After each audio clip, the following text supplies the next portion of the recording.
Yeah, I don't know. Is it?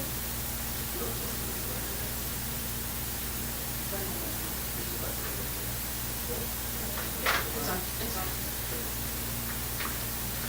Morning, Israel. More than. How you doing? See All better right. days, all right? Considering? We're gonna do our normal advisement.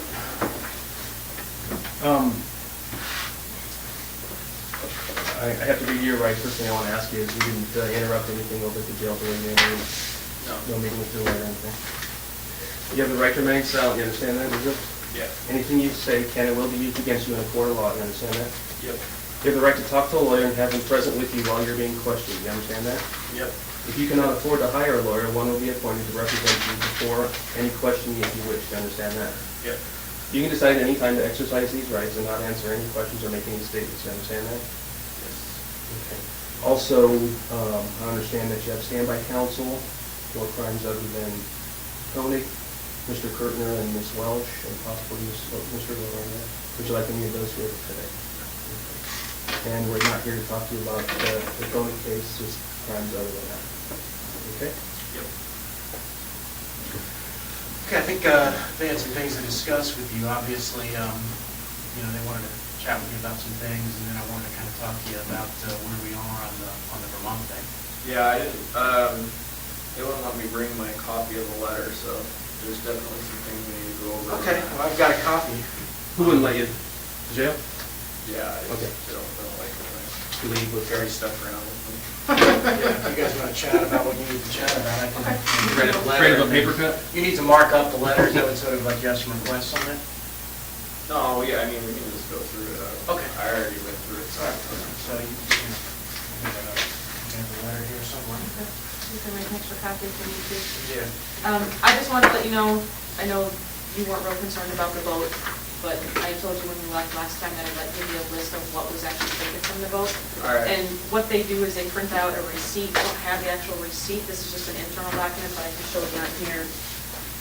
What they took, total of 19 items, but some of those are swaps. They're not actual things. Right. So unknown materials, these I'm assuming were like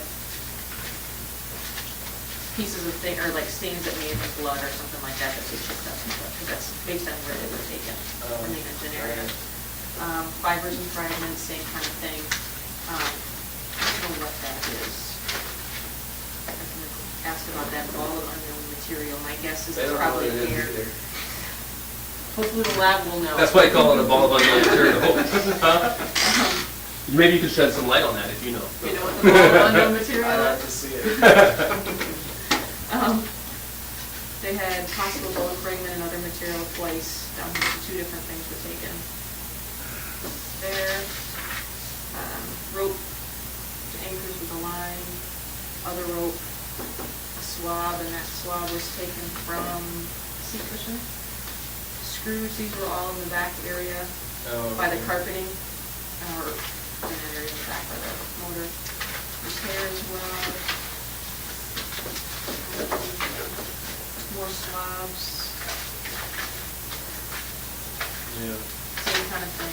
That was that piece of carpeted wood by the, or the trim that they took in the Right. bilge pump took as well.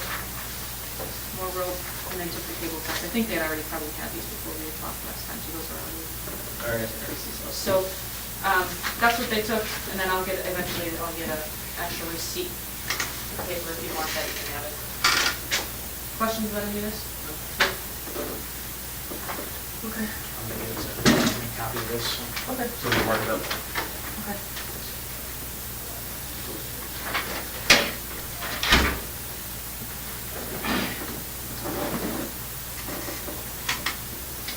So, while she's making a copy, anything you want to discuss generally?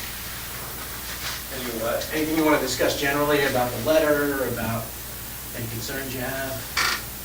Well, yeah, one of my main concerns right now is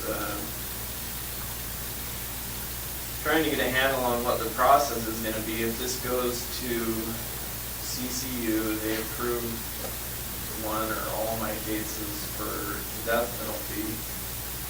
It comes back And then my understanding at this point is it goes to a judge and they decide, make a decision as to whether or not to pursue it from there. Again, like I said, I can't give you legal advice, but here's my understanding of the process. In terms of the notice itself, it gets filed, all right, with the court. Right. After it gets filed with the court, then, obviously you're free to plead guilty in your main case or go to trial or the Courier case, whatever you want. Right. And then, let's assume we're talking about the Courier case, there would be a sentencing set. And at the sentencing, I think there would be, either, like I said, there's an option to both sides agree to do a judge sentencing or a jury sentencing. And then that would go to that, and then ultimately the jury or the judge is the one who would have to impose the death penalty. Right. Or life in prison. Okay, so it goes to the judge or the jury sentencing, either one. At the sentencing, it's a public hearing. Yes. Either way, it has to be a public hearing. I think, yeah, most of it, now there's exceptions for public hearings where we conceal parts of them. And part of the, the methods we use to kind of close portions of sentencings in the past is to apprise the court of cooperation efforts on behalf of the defendant. If we've got a legitimate law enforcement basis to close the public out, we can do that. Now, in order to do that, we have to, get approval from Maine Justice. But, it's happened in the past. It's happened virtually in every case that I've had cooperators in. Usually, they don't want their cooperation known because it could endanger them. Right. Okay. Yeah. Well, my concern is, like I've said from the beginning, there's certain aspects of the things that I've done that I would prefer never became public. And from what I've been hearing lately, at something as serious as the death penalty hearing, they want to review all of the evidence before they make a decision, whether it's When you a say jury they, or you mean jury, okay. jury or a judge. And obviously, in everything we've discussed, there's a lot of that. I mean, if they're going to review all the evidence, then that's primarily going to be interviews that we've done, in which that information is going to be in that evidence. And so if it's a public hearing, it's going to be, all that's going to become public, and that's exactly what I didn't want from the beginning.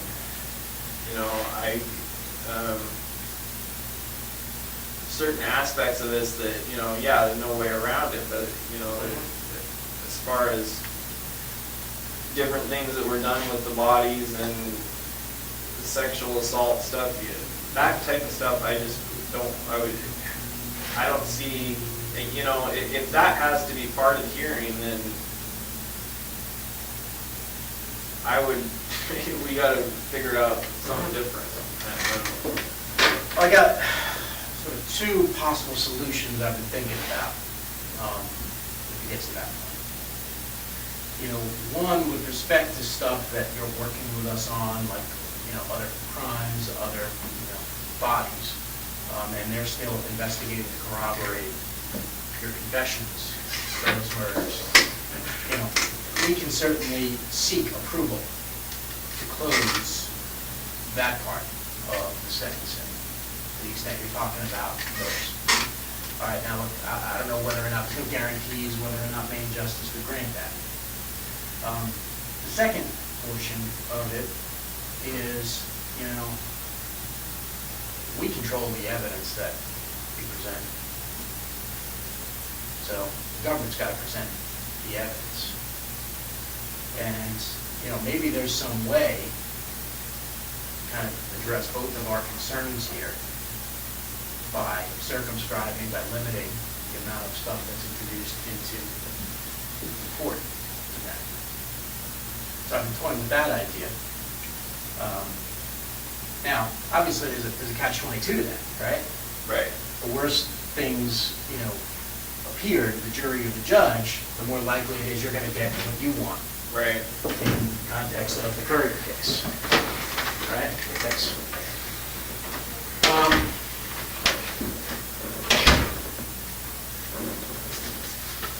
but I think that there is maybe a way around that. But in order to kind of get around that, what we have to do is we have to have at least the basic information on all the murders you committed. So basically, it's not like, hey, we're sort of going with quantity rather than quality of the murders. And if we can corroborate those, I think there may be a way to kind of get you what you want, but also, obviously we get what we want then too. That would have to be part of the negotiation. Now, these are just thoughts I've had, but. Right, here's the problem with that scenario is, like you said, I might get what I want, you definitely get what you want. Well, look, I think you said it before in other contexts, if people hear the things you've done, I don't think any jury would have any doubts about what they do. Now, I can't promise what a jury is going to do, I can never do that. Right, but that was me operating under the maybe somewhat naive assumption that as long as I was giving you all this information, there was no reason for it to become public. Whereas if I already know that if you go out and you find all this stuff on your own, then all kinds of stuff becomes public. Well, maybe all kinds of stuff. It would have to be a numbers thing. Right now, the way we're going now, let's assume we don't ever strike a deal on the Courier thing. Then I think it does become public, some of this stuff. Then we're forced to kind of go your way, and you're forced to go, your own way. We've got to go our separate ways, and we've got to, try our cases. I understand that. I think now is the time to sort of strike a deal that would encompass all your activity. And then part of that, broker some deal about, what we can introduce and what we can't. Well, this is another problem. This is why I was pushing for a different type of meeting this week. But obviously there's other things going on that I don't even know what's going on. So, and I know we can't talk about it. Yeah. But that's an issue for me. About other things that are going on in the Right. process. Yeah. And I don't know what's going on. So. Yeah, obviously I can't help you with that. That's between you and No, I the know. attorneys. I know, and that's a problem. So, I don't know what else to say about it other than that. But in regards to the Courier thing, I went through that letter several times, and there's nothing. First of all, I was pretty ticked off just thinking back about the way things played out with the whole Vermont thing in general. I remember specifically before we even had, before I gave you the location of that house or anything, I was like, I'll give you the location of this house, but I don't want the locals involved. I don't want, I didn't see any reason to bring anyone back there in that area into the fold, so to speak, as to what was going on, because they didn't have any clue anyway. And next thing I know, there's like articles in the paper, like this big dig site going on. There was a lot more discreet ways to handle it. So you got your information, they went right away to the lead investigator on the case, and my name got leaked out somehow way back then, and then, months later, you dig and you dig, you never find anything aside from what I gave you in the first place, and then my name's attached to it anyway. Let me tell you a little bit about at least my perception of how things work there, and I'll tell you a little bit about the realities of law enforcement. If the FBI just kind of went in there and simply said, like gangbusters, hey, locals, you stay out of it, we're handling this, we're not telling you what's going on, that would be a political nightmare for them, okay? Given that they had the information and another agency was investigating. They couldn't do it. And I think we've talked about that numerous times since then, that Vermont was a test case. And, you know, I think we've learned a lot from Vermont, and we understood that the way that was handled back then, you know, we'd have to avoid in the future to keep both sides happy if we were going to get continued information. So, you know, that's the whole reason that we initially came up with, you know, this letter, is to handle it a little bit differently and get Vermont to sort of get on board with us. So, you know, we're successful in getting the letter. Obviously, some things happened that, you know, we were disappointed with too, about your name getting leaked out. Yeah, you know, we're not happy about the way that was Yeah. handled either. In fact, you know, there was a rift between us and Vermont for a while, and we weren't giving them information because of the fact we heard that it got leaked. And so we were, you know, angry at them. We had like a video conference session with all the investigators from Vermont and all the prosecutors from Vermont and us, and kind of hashed things out and said, you know, obviously there's been some problems. They agreed that, you know, look, you know, they're on board with us. They've obviously got to consider the needs of the family, but, you know, I think we hashed things out, and, you know, things have worked much better, especially like recently, you know. I mean, to be able to control that press conference on the Couriers in light of the possible settlement of other crimes, I think was a pretty remarkable feat that we were able to accomplish. But what I'm trying to do here is, all right, obviously we can go with this. That was the way to kind of, they even said in this initial letter that they would defer to us as to what charging would happen. And that was a way to kind of put the lid on things and kind of keep going quietly. All right, I understand you can go with this. So, you know, what we're trying to do now is just simply revisit that another way. Obviously, that opportunity's passed us by, but there's still this opportunity on the table. And, you know, I think the longer we wait on it, the more problematic it becomes, because they're, you know, I've been avoiding calling Vermont since, you know, this week. I've just basically said, hey, you know, he's obviously getting some advice on the letter, and I haven't heard from them since Monday or Tuesday, and I haven't called them, because I know the next question is going to be, all right, where are we on the letter, because we have to do something. So, you know, this letter is an effort to try to keep everybody in line, keep Vermont in line, get you, to some extent, what you want, and get us what we want. I know It doesn't get me anything I want. It doesn't get me anything that I'm not gonna get anyway. You just said Vermont is chomping at the bit now. They wanna see me indicted for this. in their So, jurisdiction. Whatever, I mean, the whole deal originally was that I would be charged federally with it, and now you're ready to just hand it over to them and let them charge me. So I don't care, you know, if they wanna charge me, it's pretty clear at this point, I'm not gonna get what I want, at least not, I'm not gonna get a straight answer on what I want, you know, and apparently I misunderstood the way the whole process works from the beginning, you know, so all the information that I've given you now is probably gonna get out anyway, so whatever. I mean. First, there's a way to kind of avoid that right now, and that's what we're working with you on, that's why we're negotiating with you. But in terms of letting them, you know, have the case, that's not really our intention, but what it is the reality of the situation is, you know, they understand that, you know, when they initially were involved, that you were cooperating, then you did, you know, you decided to slow it down. And, you know, right now, they can charge you and put pressure on the feds to give over the evidence.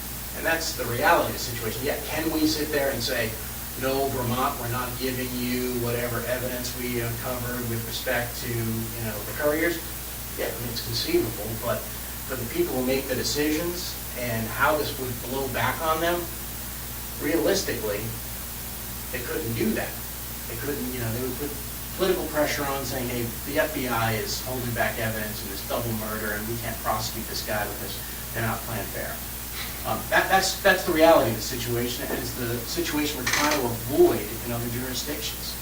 I mean, we're trying to do that, but, you know, we're you know, it's like herding cats at this point, and I think, you know, if we go in there with an agreement to other jurisdictions and simply say, all right, look, you know, he's cooperating, he needs your assurances that you're not going to do these things that, if Vermont still has the option of doing, I think we're a lot better off. And, you know, your desire for discretion on some of these things about what comes out in court, you know, we can negotiate with those things. And we can try to figure out and strike a balance where, you know, you would get what you want, but we get what we want. I mean, are there any guarantees of what a jury does? No. Can I tell you what the judge is going to do? No, but that's the nature of Exactly. the work. I mean, that's, you know, that's just the way, you know, the law works. I can't, you know, even, you know, couldn't you know, guarantee any jury, you know, no matter how strong the evidence, what they do with it. Oh, I know. You know, That's- so, but that's all I can tell obviously you, the biggest issue of all. but the more compelling, I can tell you, in my experience, the more compelling the case is for the jury, the more likely it is, the stronger the evidence, the more likely it is that you get a favorable verdict. So, you know, yeah, you can go, you know, before the jury in the Curry's case and say, yeah, you killed these two people, and, you know, that would be the evidence. But at sentencing, you make a much more compelling case if, you know, you say, all right, there's also, you know, 8 other people that you killed, and you provided evidence on those, and, you know, by virtue of the agreement, you know, we would be circumscribed from telling the jury about that. I mean, that's one way to handle it. You know, I think the problem is you're sort of between a rock and a hard place. You don't want to give the jury all the information because, you know. I don't care if the jury details has the information, I just didn't want it all over the media. all in the public. Right. Well, I mean, that's, goes back to sort of the But first. apparently that's not possible.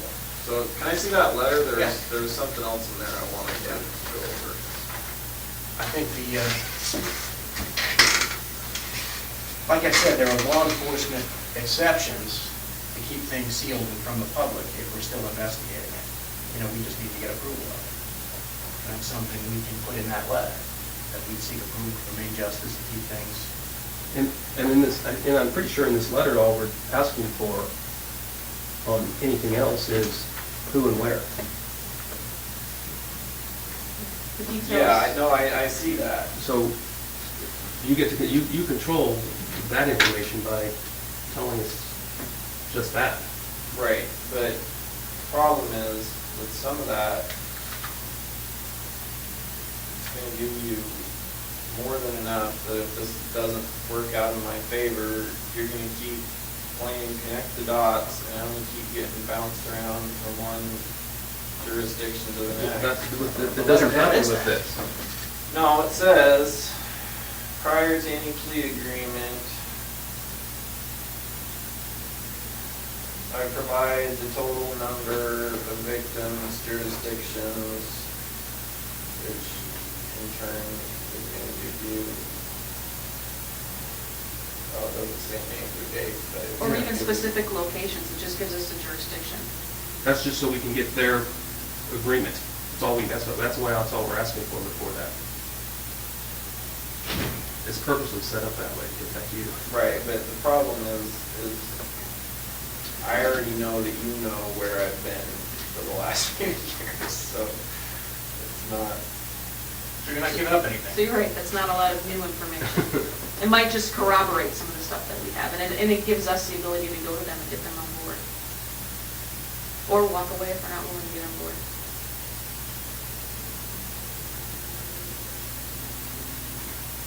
What I see happening with this is that you're wanting more information up front. I still have no idea what's gonna happen with the information I've already given you.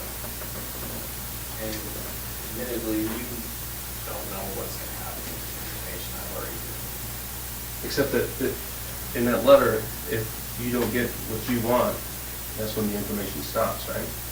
Yeah, then it's It stops conditioned, until you start finding stuff.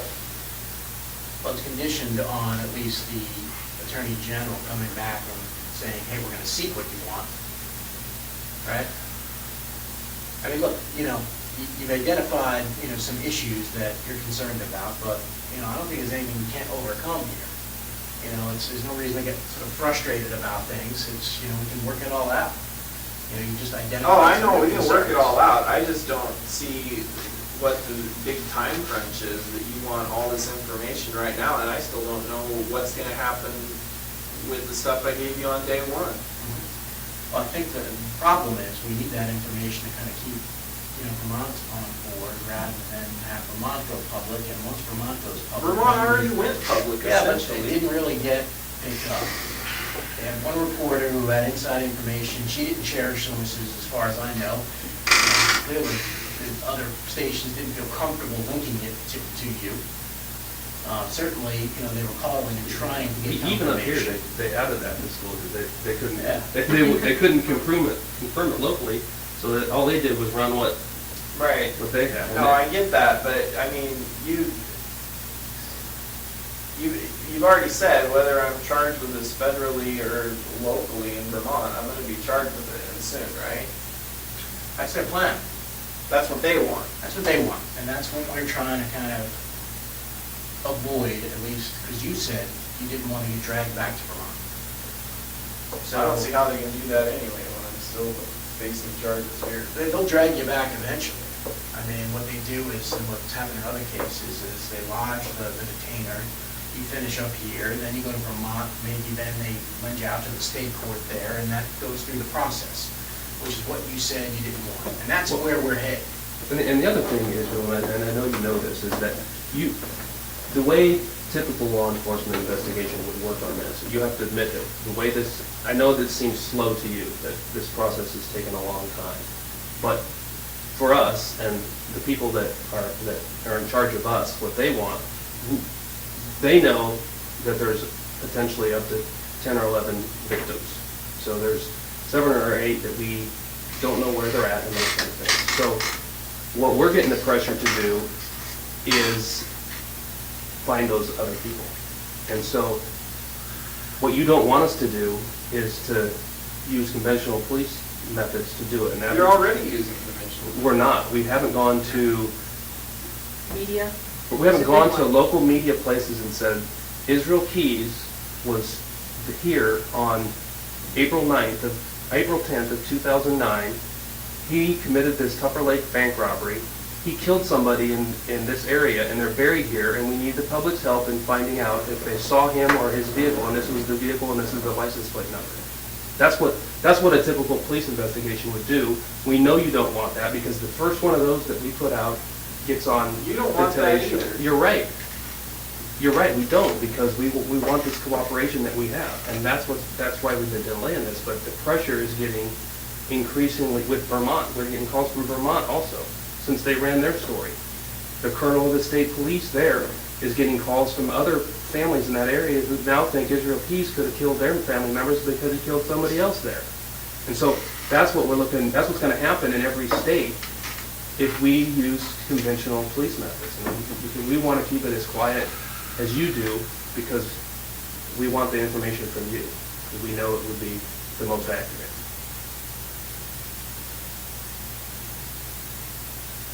I mean, that's just the reality of it. I mean, I know you know that. No, I know, but you know as well as I do that you can put my name and face out there and dates out there all you want, but we're talking about stuff that's happened at least 2 years ago now. I know, I realize that, but that's the only other way we can do it, right?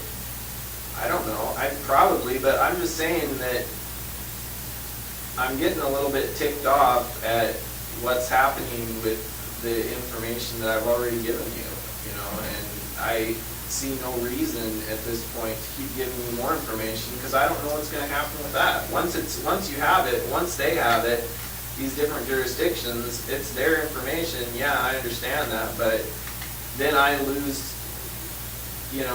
it. And you guys, and then, Vermont, New York, whoever, they do whatever they want with it. And like you say, the whole process is, I'm getting a little bored with it, so. I mean, you're, annoyed with that, with the way that was handled. Quite frankly, I'm annoyed with you, because you had in your power a way to stop it right here. And I came up with this plan, and you could have done it. And if you did it, we wouldn't have had the problem in Vermont last week, because we would have had the authority to say. They had already leaked my name to the Yeah, but press I mean, they at had the time nothing that else. that letter was out. They had nothing else. And, you know, they leaked it, but they had absolutely zero until they had the corroboration of the press conference, which by virtue of this letter, we would have had more sway into telling them, no, you can't do that because he's cooperating, and here's what he's already done, and he's lived up to his end of the bargain.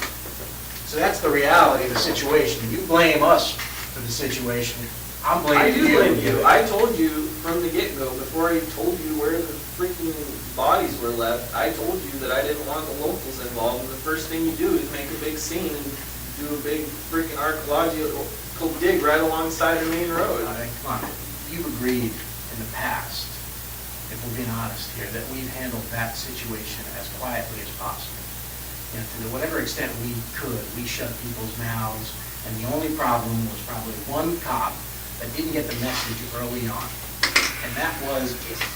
Because No, I think since you need to then- back up to your recordings.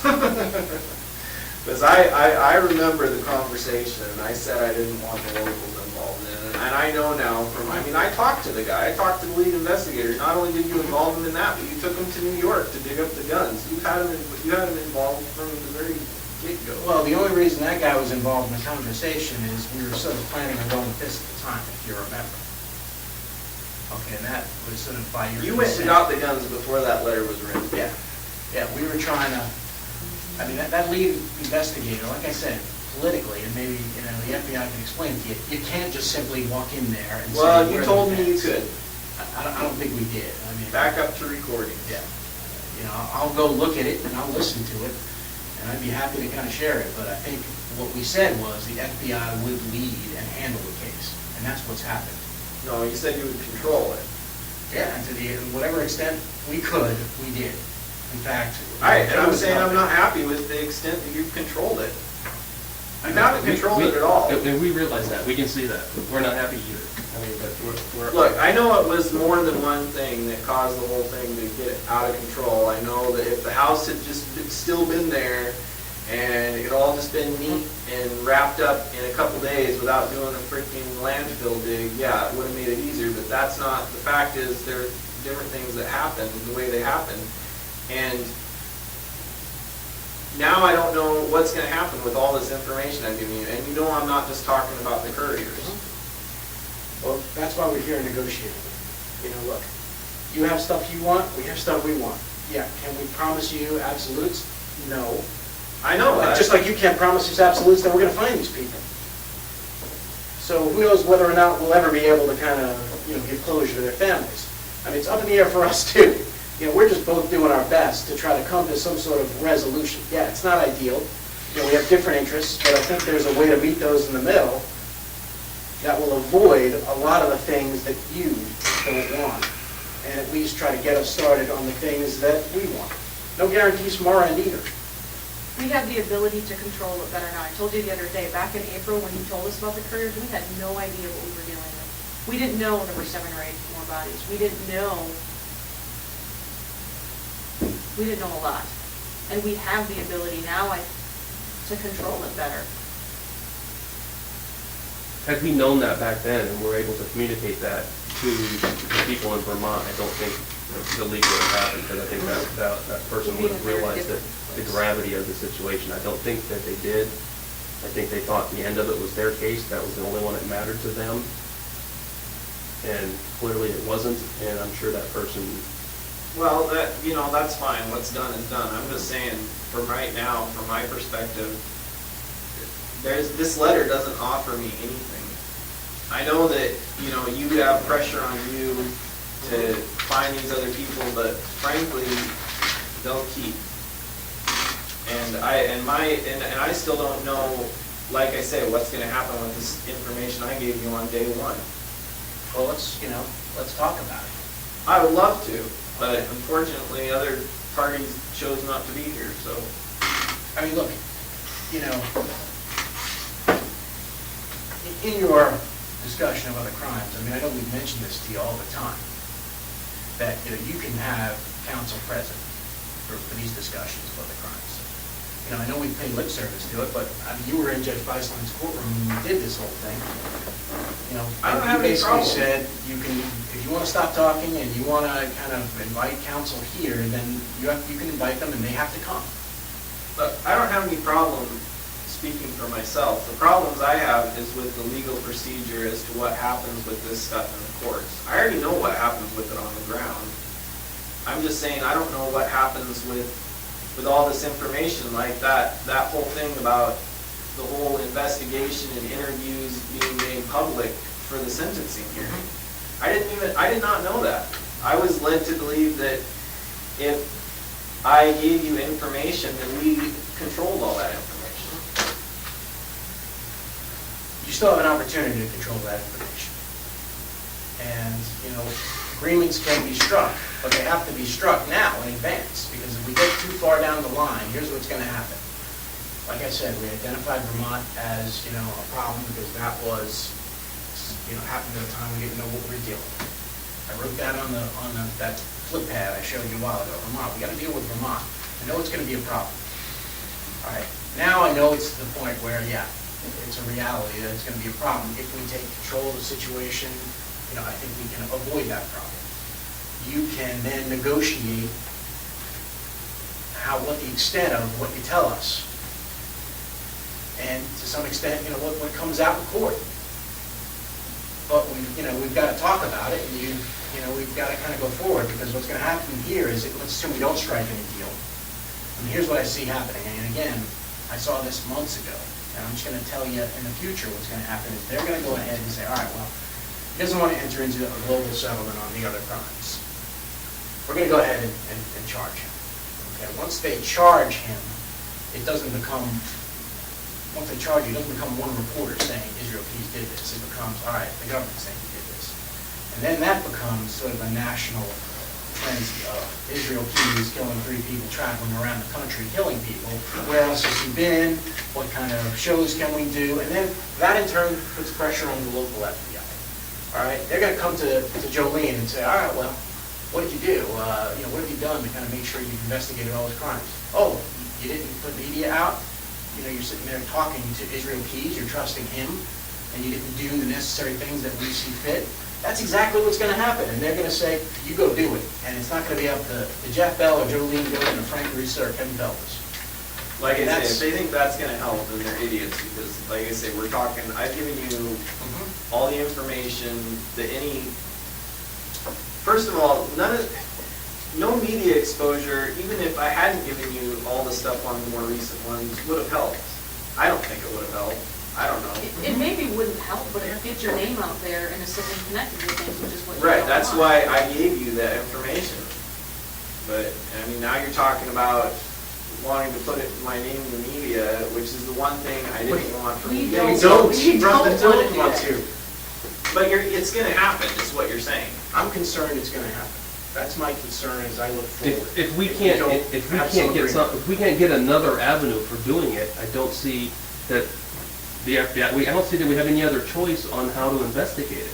I mean, Yeah, you could just hold off until I see what happens with the information I've already given you, and then you still have an open line of communication. If you do that, I have what incentive do I have if you after all the information I've given you, you run to the media and put all this crap out there for my family and everybody else to see, and then at some point down the road, we still don't have enough to find out for sure that he did this, that, and the other thing, but let's go back and talk to him. You really think I'm going to feel like giving you any more information? From our perspective, you have to see it sort of the other side of the coin. You know, what guarantees do we have that you're going to give us the information? You don't have any guarantees. Exactly. Just like you don't. So we're trying to reach an agreement here where we both have some assurances that we're bound by in an agreement. So we're bound by. I don't have any guarantees, but it's pretty likely you're going to get the information. But why do you say that? I mean, Because it looks like I'm stuck here for a while. well, what incentive would you have to give out the information? I don't know, I'm sure things will come up. Right now, you guys got me on pencil restrictions. Pencil restrictions. I don't know, what is that, Judge? that's to get you to stop eating pencils, I guess.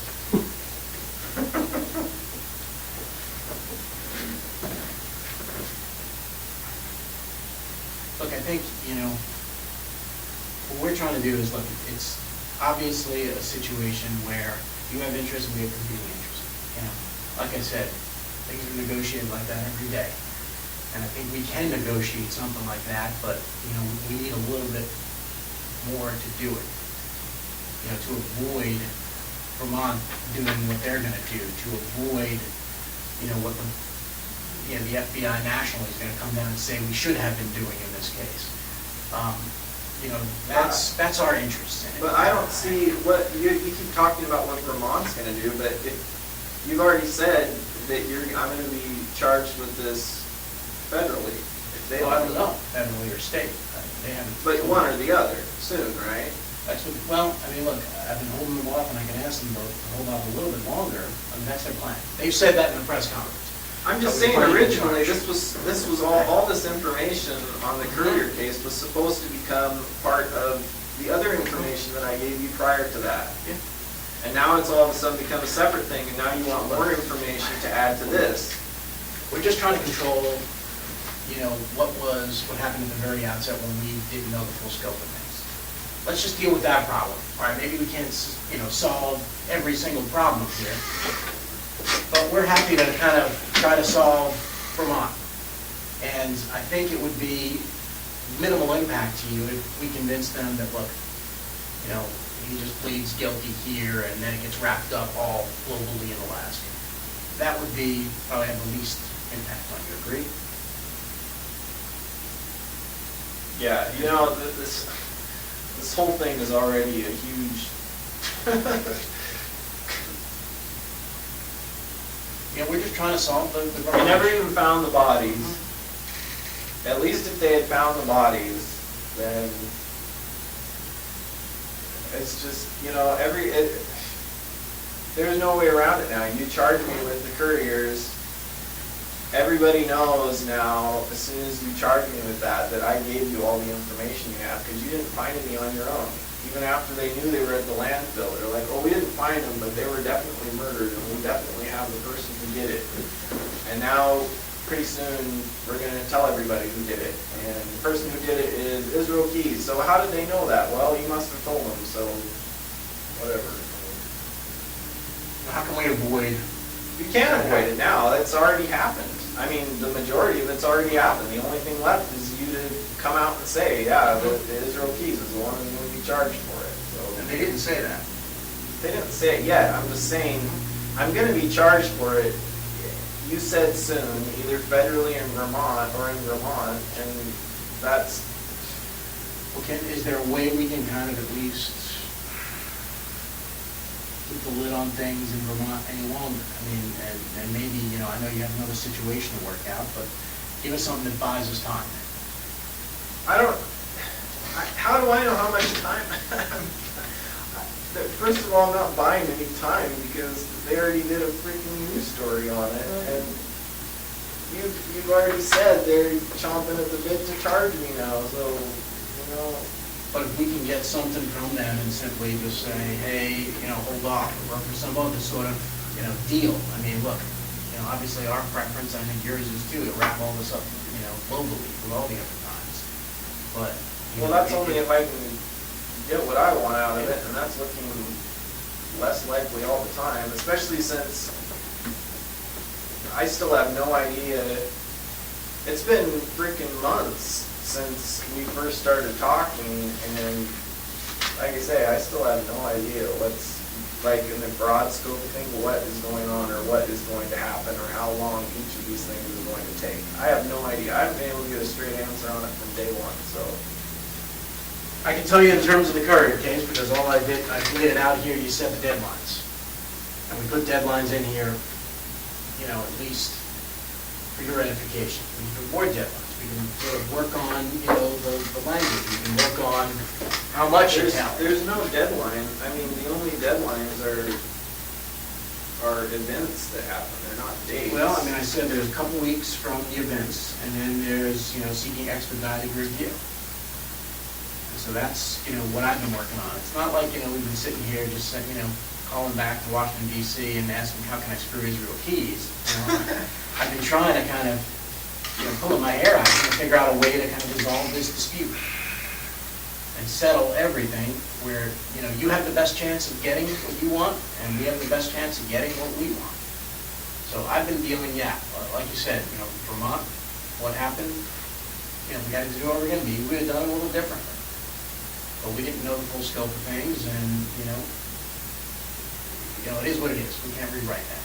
What we can do is we can change the future as to what happens. And we can change the future as to these other things. Because, right now, your concern is that you go to court on the couriers and then all these details come out that you don't necessarily want to come out, right? With everything that I told. Okay, with everything. Right. We keep going the way we are and not agreeing on different things, then I think stuff like that's going to happen. So you're sort of between a rock and a hard place. Hey, if you don't agree globally, you can't stop the flow of information. Vermont, they'll exert whatever influence, and they can kind of use your confessions against you. Right now, before that case is charged, you're in a position of power where you can negotiate. All right, well, here's the deal. I'll give you this other stuff, but here's what I want out of it. And your information is, valuable now. I mean, it's valuable to you, it's valuable to us. It's only valuable to me as long as I still have it. I mean, I don't, there's nothing. But the value is that it'll be in the agreement, and we're bound to the agreement. Yeah, and the value is also, that they would use it in capital crimes to justify whatever decision they have to make there confidentially. So there's that. This other stuff in terms of limiting the amount of information, if we keep going the way we are, then there's no agreements, and who knows what people will use. But there's a way now to kind of... Well, you should know, because you're the one I gave the information to at this point. What I'm saying is that if we sort of strike a deal on it and it limits what we're, we all bosses, like I said, they're going to tell us, hey, you have to present all this information in court to justify whatever decision the jury's going to make on him. But if there's a binding agreement that says otherwise, at least then we have a reason not to, and then we're bound not to do that. And that could avoid the negative consequences that you're concerned about. I think there's a way to do it. I just don't want to shut any doors here. Well, I don't either, but, the problem is I think you're trying to open all the doors at once, and I still don't even know what's behind door number one, so. What do you mean, open all the doors at once? Because I don't... That's what this letter is asking for. You want, to an extent, as much information as you can get, and I still have no idea what's going to happen with it.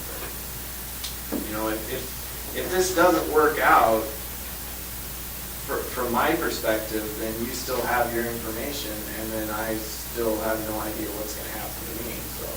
But I think up front, all we get is jurisdiction. If I... Until you We get your are- assurance. Yeah. Because we already know the numbers, right?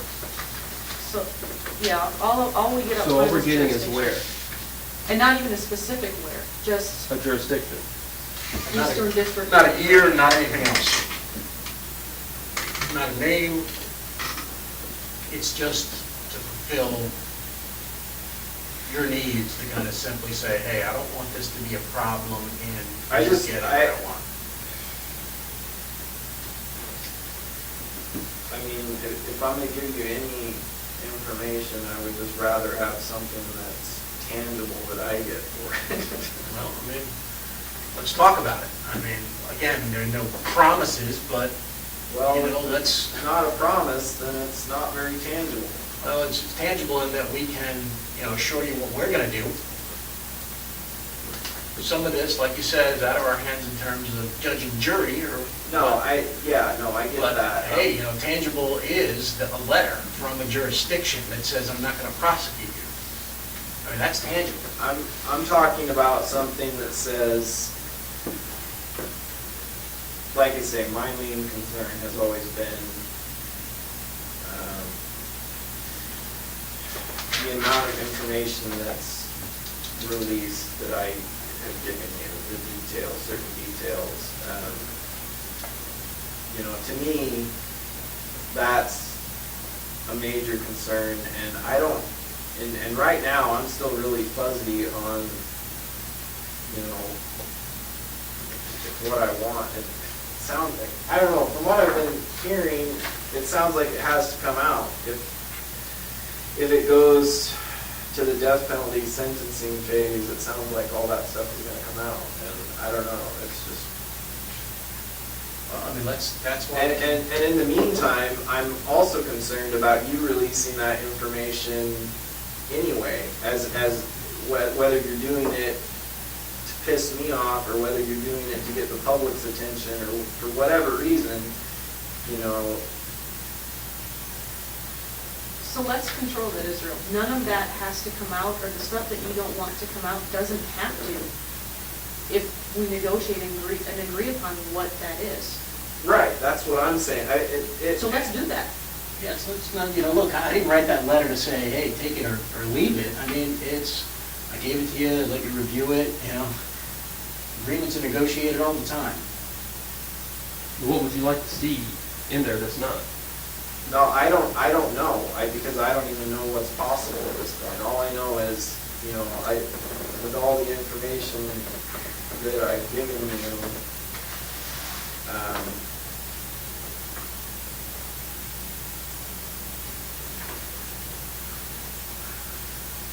it's really freaking.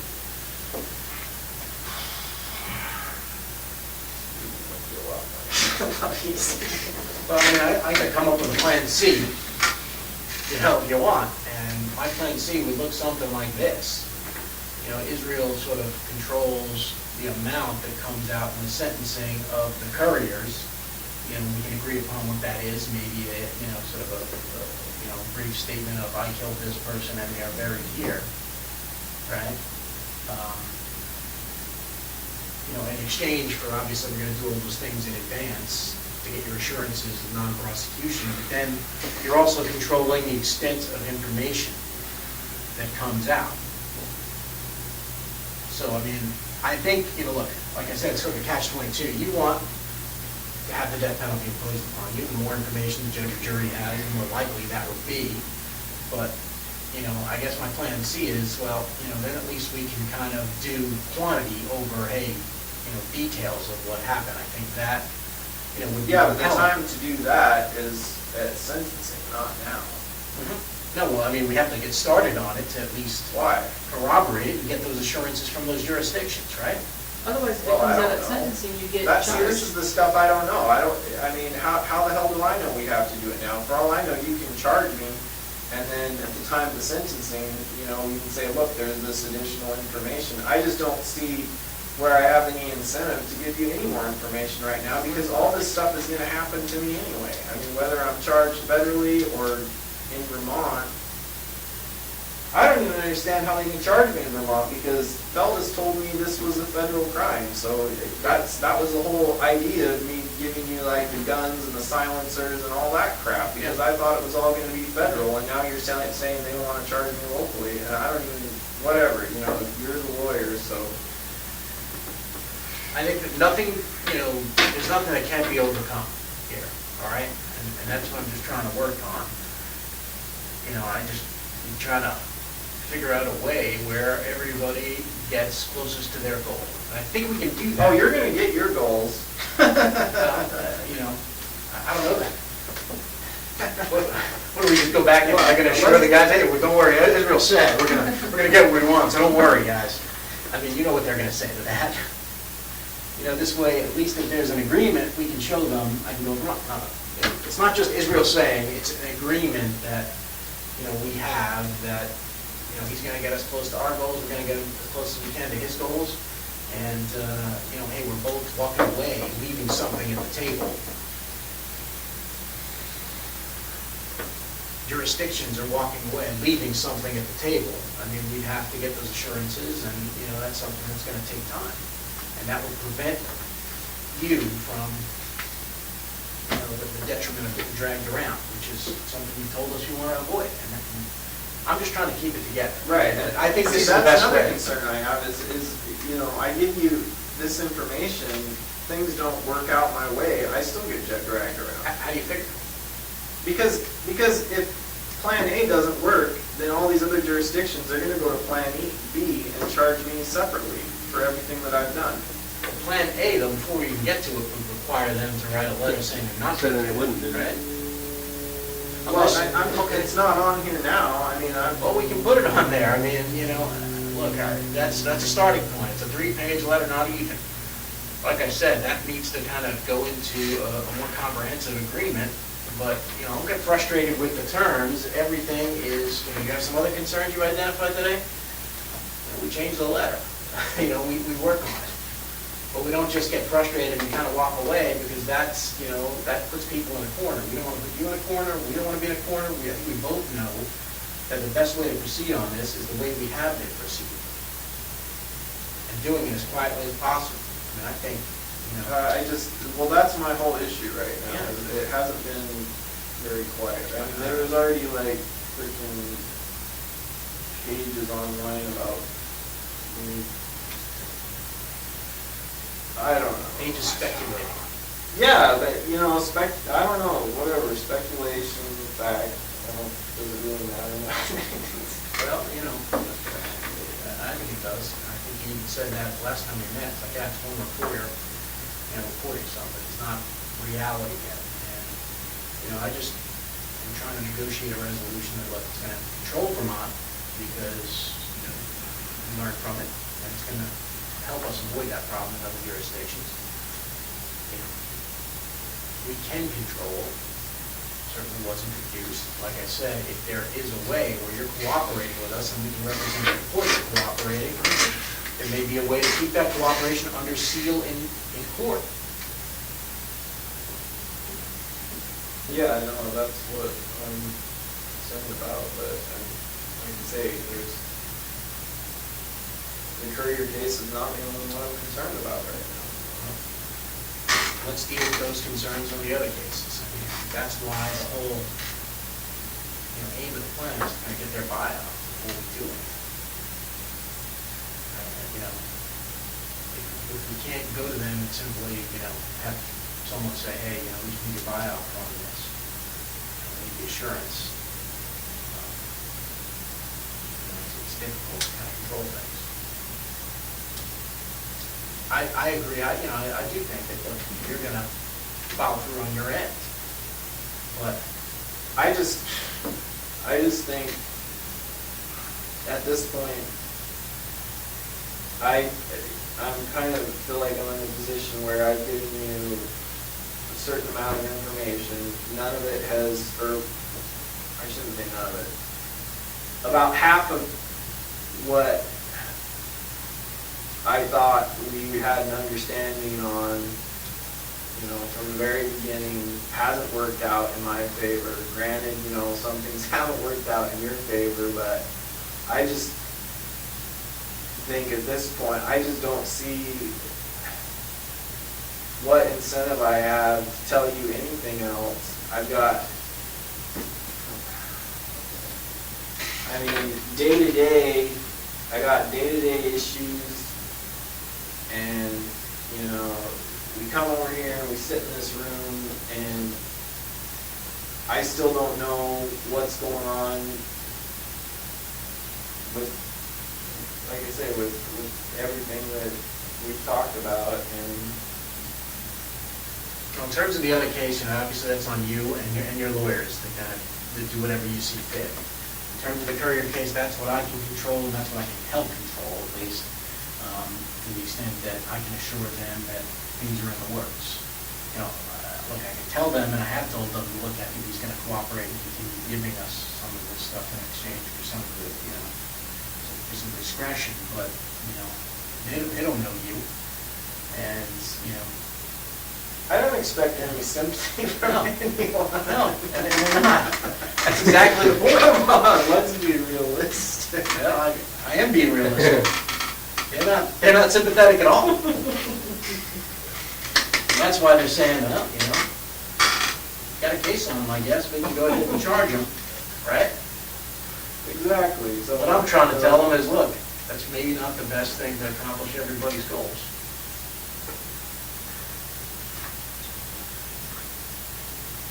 And if I have something that I can take to them, I can maybe, just put that off. So that's all I'm trying to deal with. I think there's a way to kind of circumscribe and limit the information in court. I think there's a way to write that into the agreement. I think there's a way to, for global settlement. But if you want to put a Band-Aid on it, as they call it, and let's try to deal with the Vermont situation, I'm amenable to doing that too. I don't know,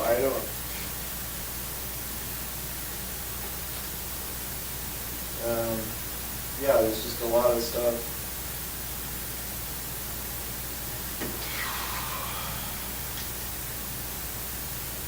What about Why is it carjacking? Anyway, I didn't. Well, that you part took either. put them in the car. Is that because it was their car and not mine or something? Yeah. So if it had been my car, it would have been kidnapping or what? Yeah, it depends on, the method of kidnapping. It's a weird carjacking. Yeah, kind of makes you seem like a gang member. The carjacking.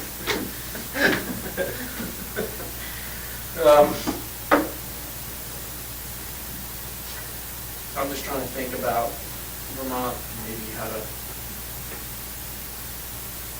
buy time over there. I don't.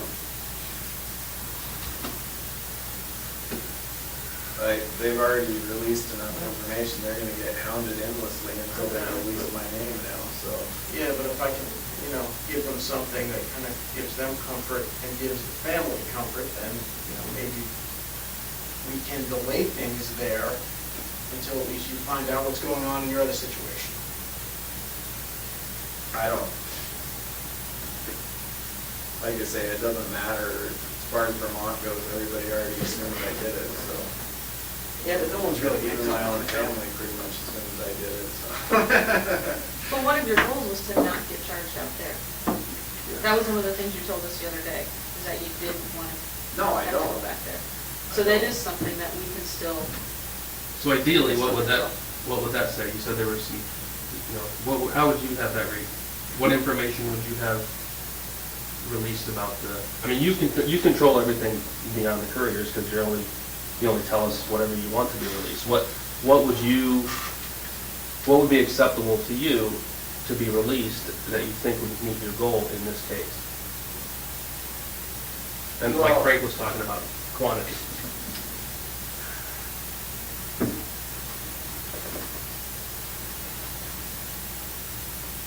Well, it sounds like right now, I don't even know if this is gonna be charged by Vermont or by the feds. And, So what would you want that to say regarding that? see, this is the problem though, because I don't even know what's possible. It doesn't. it does talk about that if this offer outlines a proposal you plead guilty to conduct in Alaska, which would prevent you from having to go back and face charges in Vermont, either state or federal back there. Yeah. That would be the goal, that's the goal of this letter, is let's keep it here. At least. So if that's one I of the just initial. don't understand why they even would want to charge me there in the first place. It makes no sense. Well, it's also, they have family members that they feel like they're close to, and I'm just giving you, their perspective they gave me. They want to kind of make sure their family members see justice, and, they feel like it's a Vermont crime, the community needs to know that type of thing, and, that's their sentiment. It may not make sense to you, but I understand it from a law enforcement perspective, that, hey, you committed a crime there, you should be held accountable there. That's typically their take on things. And it would probably be our take on things too if it happened in reverse. All right, but I think that there's a way to just be able to kind of at least put them off for a little while you're thinking about other things and thinking about a global resolution we can work on. But like I said, that's a way for us to get close to our goals. If you want a sort of a smaller way, I can come up with one. No, I mean, your goals at this point are pretty easy. Yeah. My goal is not to get charged, for That occurs. 7, 8 different times or whatever. And that's a goal we Same can, thing. that's a goal we can help you with. Well, that addresses everything. Right, no, I understand, that is something I still have in my control. I mean, apparently it's already out of my control, I'm already gonna get charged twice, Well, so. we can, at least have that just rolled in here and just. Right, no, I So we're trying to do understand that, but I would rather have it all hammered out. This just seems Well, you know what? really preemptive right now. It's like, there's gotta be a way to do it to where I get something a little more concrete, and then, then I know for sure that that's it. It's not gonna keep going on and on from one. So what's an example of what you mean by concrete? Like, what would you, I guess I'm not clear on what you want. Well, that's I thought within you our were- control. What could we put in there in writing that is? I don't know that there's, I don't know. I don't. What types of ideas that would you like? I mean, look, just plain ideas that we can work with. And I think I had some thoughts on, a couple different ways we can try to work on this. I just need to know what your concrete ideas are, because, that's what you want at. I mean, I try to write that with your goals in mind, based upon the flip chart of what your goals are, and, I think I try to satisfy those. And, to the extent you have other goals and other ideas, then, we work it in.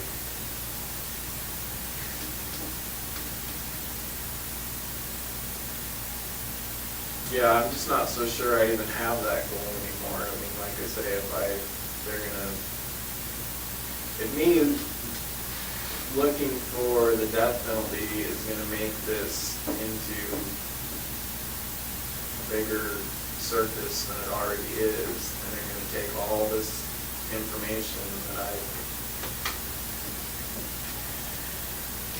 the things that I've done and put it in a public sentencing hearing, It doesn't have to happen that way, though. well, I don't know that though, because I've been told it does, so this is the problem. Well, all I can tell you is the United States government controls what evidence is introduced into court. And I represent them. So I have absolute control over what evidence I put in. Right. Well, that's good to know. And if it says in here what evidence gets introduced, that's what Frank has to go by. Yeah. And no one's gonna tell me that here's what I have to do. Now, obviously, there's, bosses everywhere that'll try to tell you stuff, but if we have an agreement that binds those people, then, it is what it is. Court doesn't have any right to demand more information from us. Court has to let us try our case. And I decide all the time at trial, I'm not gonna put that person on, even though maybe they could help my case, but it's not worth it to me.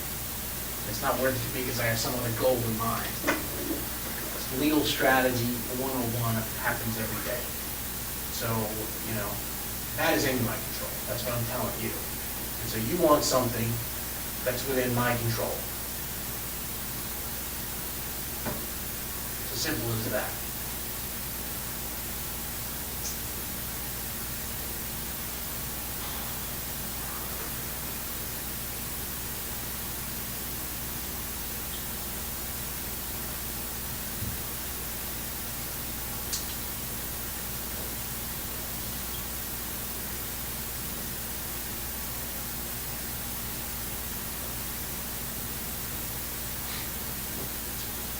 Oh, boy. Freaking max lockdown, year after year, and you're bouncing around. Doesn't have to be that way. Call it premonition. Doesn't have to be that way. We're trying to avoid that. Everybody in this room, I can tell you, is trying to avoid it being a circus. We're just trying to get, what we want, let people know, our bosses, that we're getting what we want. We've got some assurances. You negotiate what you want.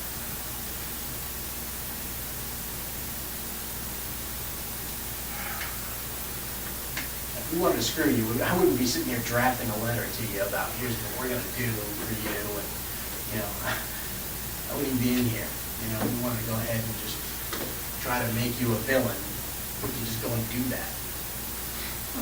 All right? Well, you know, look, you're concerned about the extent to which.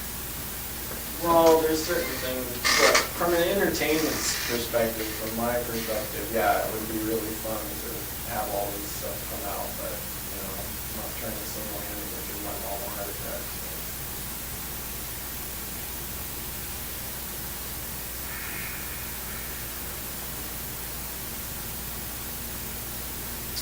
But I still think there's gotta be something more that I can get out of getting more information. Because I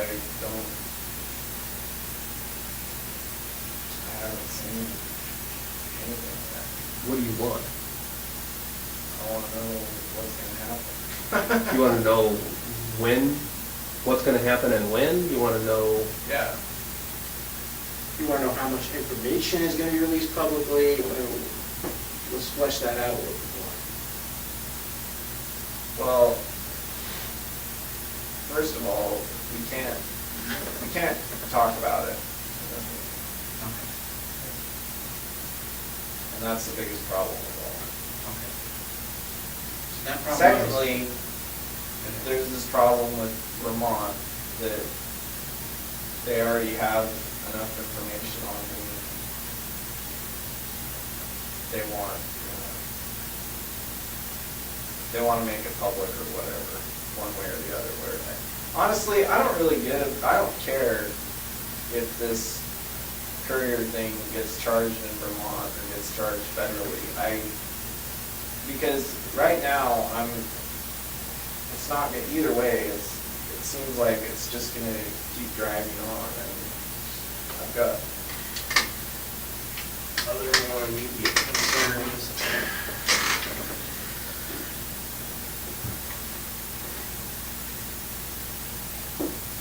Well, the immediate concerns, I mean, here's an idea. Here's to deal with the immediate concerns. You want time to deal with those immediate concerns, and, you know, Vermont is obviously, you know, under some pressure to kind of make a decision in terms of charging. There's a way I can at least go back to them as this Band-Aid and say, look, we're going to, you know, move forward on part of the plan. Let's assume we go back to this, which is the New York thing, and we simply say, part of the plan, to give it a try. He's going to provide just the jurisdiction where the person is taken. If you agree to kind of put off charging, and just do the same thing you're doing. Just put off the press, put off charging, just say investigations continue. There's a way to go back to them and do that, for, like I just said, you know, sort of a Band-Aid type of thing, just to buy us some time. You know, I'll be happy to try that. I don't, like I say, I don't care. They've already released the information in the media. You know, they're gonna charge me for it, you're gonna charge me for it, either way, the whole thing wasn't even supposed to. There was a way to, you know, at least put that off, and,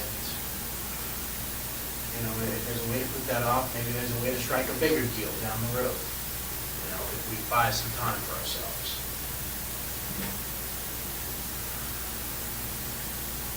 And obviously that would entail, though, getting insurance before we gave any information. So, I mean, look, it's a Band-Aid, it allows you to get an insurance, but it also buys you time to think about your ultimate goals and what you want in the agreement for Georgia. It also gives you a chance to see if this plan would work, which I sense is part of your concern. Yeah, 'cause it doesn't, it says that this plan, it says right in this plan that this plan might not work, so.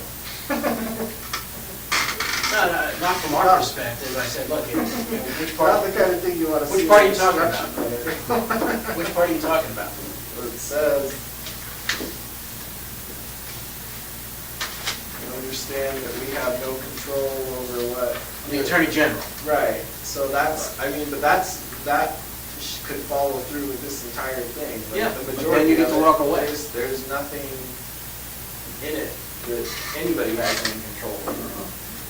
No, I think you do have control over things, and you have control over things, because that I put in there, just, the Attorney General thing, at a difference for what you want.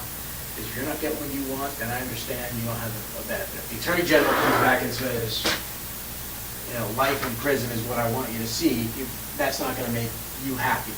And then, the benefit of your bargain is lost, in my mind. And that's why I put it in there. But, look, I think we didn't want to write this letter by saying, the Attorney General is never going to guarantee what's going to happen. We can't make the Attorney General guarantee what's going to happen. We can only make full information available. So that's just a sort of acknowledgement that the Attorney General is an independent body who gets to make a decision, whatever he sees fit based on whatever information. So, look, as much as there is, the main crux of this deal is you getting control over the prosecution of cases. You getting control over, if you want, the extent of information. You getting some guarantees over that. And in exchange, us moving forward as quickly as possible with you controlling, some of the deadlines. So, I don't know, I do think you get what you want. I mean, look, we just can't, I don't have the authority to speak to the Attorney General. Look, I'd like to put a deadline on him too. And say, hey, you gotta come back with a decision next week. But, he's not gonna listen to me. Well, there's another factor that just occurred to me recently with the sentencing portion is if whoever happens to be sentencing me knows that the death penalty is what I want, there's a chance that there could be some reverse psychology going into play there, and they're going to want to give me the opposite of what I want. Well, I think you even talked about that at one point, and that was part of your thought that you'd go before a jury rather than a judge. Yeah, but I'm just saying if it works either way. Yeah, I mean, that's possible. There's just a lot of, I mean, look, yeah. That does. I mean, it would be, Maybe this, you can't guarantee, like I said, I can't guarantee what a judge is gonna do, I can't guarantee what a jury's gonna do. you just work out a whole under-the-table resolution.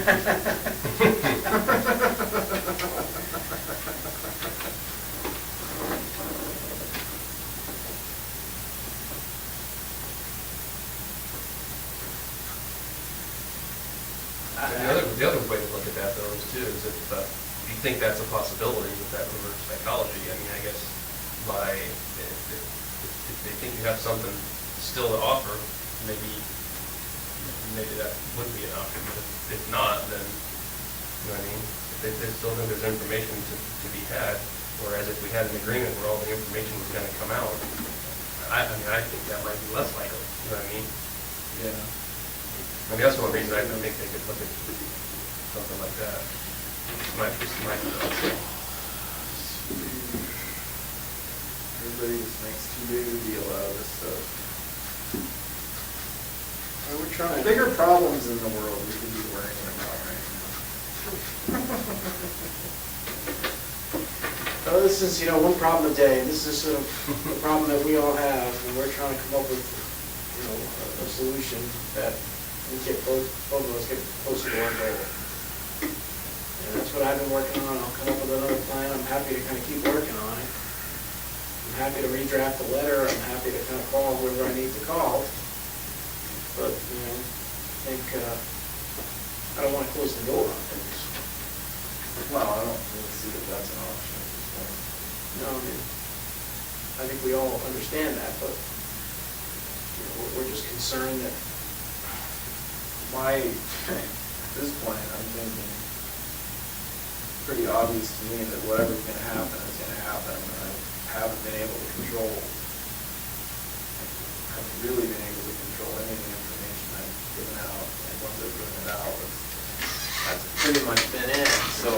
I think you're wrong about that. I mean, think about it, the Tupper Lake bank robbery. Has anybody come and questioned you about that Tupper Lake bank robbery? No, Alright. I'm not. Arson in Texas, burglary in Texas. No one's talked to you about that, right? Bank robbery in Texas. That's probably kind of like small potatoes. Maybe so, but look, No, You know, the Courier thing was the only thing. Yes, all right, yes, okay, great. So all the stuff hasn't come out, but I don't know. I just.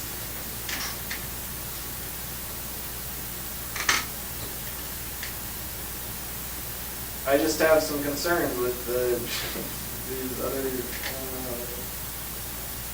First of all, like you say, I can't see that there's anything for me to gain at this point. Seems like whatever's gonna happen is gonna happen regardless. Again, I'll disagree with you on that, but, like I said, I think we can control it, man, and you're right, yeah. There was one cop in Vermont who spoke when he shouldn't have, and, yeah, we gotta eat that. Sorry about it, it wasn't, that wasn't our plan. Well, like I said, what's done is done. Yeah, so, but, with the exception of that, I think you remarked before that you've been impressed about the level of discretion that we've displayed. Yeah, no, mostly I was referring to the Alaska stuff, but yeah, that's great, that's fine. And the Alaska stuff we have, obviously more control over, but, the other jurisdictions, we're just trying to control now. I don't want to get in a position where I lose complete control, or we lose complete control in this room about what happens in Vermont. And that's just sort of what I was thinking about in terms of, that letter. It's just trying to, kind of keep things under wraps there and have them sort of join back together with us to go back to almost that letter. I thought the letter was going to accomplish that, getting us where we need to go. And so I'm just trying to figure out a way to kind of get back there, because I think that's where we want to be, where it just says. Well, I mean, even if, hypothetically, even if we had come to an agreement with that letter, that reporter still would have released their information. Yeah, but look what it says here, will not identify Mr. Keys as the perpetrator of the murders and crime he's committed, will not, or charge him separately in our jurisdiction without your authorization. Right. That's the part that, I'm trying to get that back. And in order to get that back, I've got to buy it with something. Politically, I've got to be able to give them something to say, all right, here's why we're not doing it, and we're going to, if someone questions us down the road, we have some reason to say, here's why we need to do it. And so that's just, there's a whole law enforcement side, and then there's a whole political side to this too, that we're trying to kind of tamp down as well.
I don't know.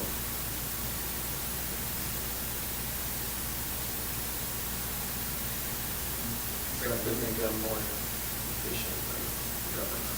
Well, I think you're certainly, you're good at planning. In what way? You're good at planning stuff, and that's what I'm trying to do here, is simply come up with a plan. And I'm seeking your input on the plan. You're a good planner and organizer, we can use Yeah. those skills now to work towards a different goal here. Yeah, You know, there's only certain things I like to plan.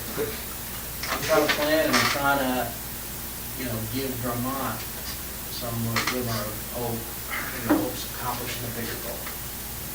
If we can't accomplish the major one, where we have to kind of redraft that letter and get some more concrete terms, and you want to see what happens, fine. I'll Yeah, I do don't, that. I don't even know, like I say, I don't even know what's possible. Well, Apparently my peeps didn't want to be here, so. Well, I mean, they can be here if you want. That's the, Remember what that says, is that if you want them here, that they will be here immediately, I think is what it says. Mr. Kurtner is supposed to come on according to, the court order. I thought you were always just reading that, so you boot me out if you didn't show up. You have what? No, I mean, that's your right, that's an option that the Yeah. judge has said, is if we're here and Yeah. you request him, we give him a call, and according to the judge's order, he has to come immediately. I don't even care if it's here physically, it's just, it'd be nice if one of these times have meeting and discuss. Well, I mean, I think he has it highlighted as exactly what it says. Yeah, and I was looking at just to be sure, because anytime Mr. Keys on council, Well, I know I'm anytime entitled. council becomes immediately available. That's what it I says. understand that. Council becomes available immediately. So, that's up to you. If you want to discuss other crimes with council present, with your other councils, standby councils, Mr. Kurtner, we can arrange that with him.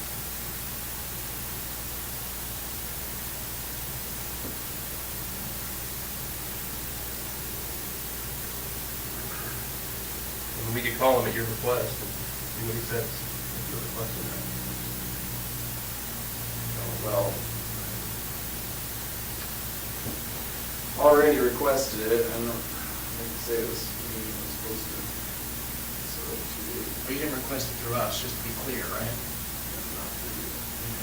But I'm if you're- saying there's. If you're requesting that from us now, we're gonna stop now, and we're gonna step out of the room and make a phone And call. we'll call him. God, yeah, I mean, I don't know, it sounds like there's nothing else we can talk about unless. I wanna kind of obey the court order, the letter, if that's something you're. I don't know what else, interested in. I don't know what else you have to offer me. And,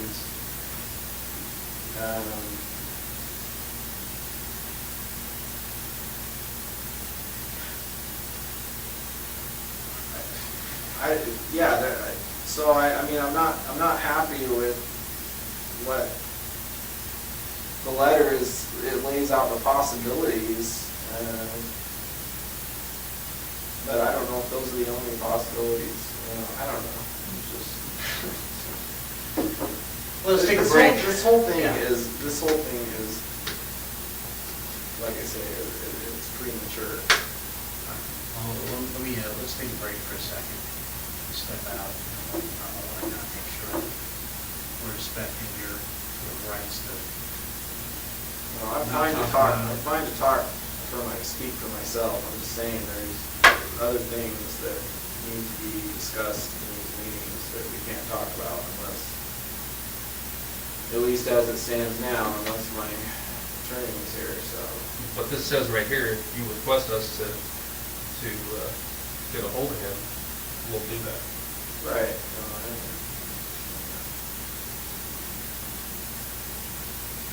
So I guess I should ask just for the record, do you want us to do that? You want us to call Mr. Kurtner right now and see if he can come over right now? Yeah. All right, I'll do that. You have to take a leak or anything? Yeah. Okay. Hang on a second, we'll let us get out here and then we'll get the.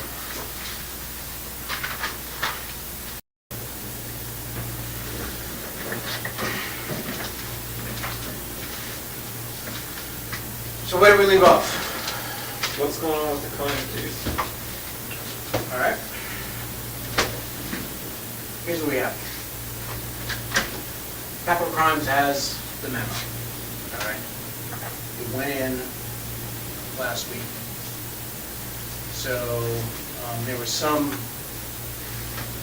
think the U.S. Attorney was a little bit hesitant because there was some concerns that you didn't want to sign the agreement. What agreement? The agreement she wrote to, The one negating the first. yeah. Right, but when we spoke in the last meeting we had when we were all there, and it was on recording, Yeah. and I said I didn't want, that wasn't supposed to be on the table in the first place. Okay. And I asked Feldis in that, at the end of that meeting, if there was anything else he needed, and he said no. Yeah, and then what happened there is we went back to the U.S. Attorney, and her impression, she said, look, the original one was in writing, so I'd like it to be in writing as well. So she wrote another letter, and obviously, you've seen this, and so it basically said, hey, just like the comfort of it. And then there was a court order as well that basically, prohibited us from doing anything with capital crimes until Judge Roberts reconsidered that. And so we got that rescinded, but then after that, we wrote a bunch of other letters seeing whether or not that was still your intent. Because the U.S. Attorney was very concerned that, you might want to change your mind, and she didn't want to welch on a deal that she had promised you. So it sounds like the short story is you put in your memo and you did not recommend the death penalty. I can't tell you what the U.S. Attorney recommended. I'm prohibited from doing that. I mean, I can just give you, you could probably have seen these letters that she I wrote. saw a couple of them. Okay. So she wrote a couple letters, and then I wrote a letter to confirm, and the last letter basically said, in the first paragraph, I don't know if Mr. Curtin wants to show this to you. I've already seen all the letters. So the last letter was, Mr. Curtin did not say that Mr. Keys has changed his mind. Mr. Keys still wants U.S. Attorney Leffler to make her recommendation unbound from any promises contained in the March 30 letter. I have conveyed this information to U.S. Attorney Leffler. So that's where it stood. So that was the last piece of the puzzle there, and then she decided, okay, I'm going to send my recommendation after that. She sent her recommendation in. So they have it. This week, they wrote back saying, giving opportunities for a conference. I think Karen mentioned this to you, Rich. You told me you were going to give me Yeah. potential dates. We have 4 dates for conference, and that's an opportunity for your lawyers to meet with capital crimes and present information about mitigation, about, not seeking the death penalty. And those are August 6th, August 13th, September 4th, and September 17th. Those are the 4 possible dates that we have. And the procedure is, I understand it, is they invite your attorneys back there, and they get to argue that the death penalty shouldn't be imposed. That's what you want. I'm not privy to your discussion, so I don't know what the discussions Hypothetically, what are. happens if I don't have any attorneys? Do I get to be at the meeting? Well, I think obviously whatever, look, that's between you and your attorneys, but your position, I think, is made known through your attorneys. That's my understanding of the process at this point. So your position has to be made known to the Capital Crimes Review Committee through your attorneys. And I don't know whether, what your discussions were, but I don't know, Rich, if you plan to try to present mitigation. It sounds like you still don't want mitigation in that case.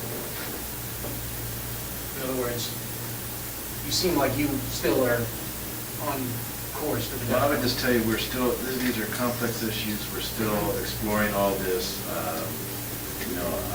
I don't know if, and we talk about this with Israel all the time, I don't understand, I don't know if he completely understands all the procedures involved and the gravity of this type of decision, so, we're in ongoing discussions, private discussions with Israel about all this. Sure. He's Well, ready. but we were saying before, there's a lot of aspects of the Cohen case that, if it were to go to sentencing and death penalty hearing, that I wouldn't want to be public. Same as with the Courier, like we were saying earlier. And what, But I have no, it doesn't matter what I sign or what deal we work out. It sounds like there's no way you can give me any assurance as to whether or not those issues are gonna come up at a hearing.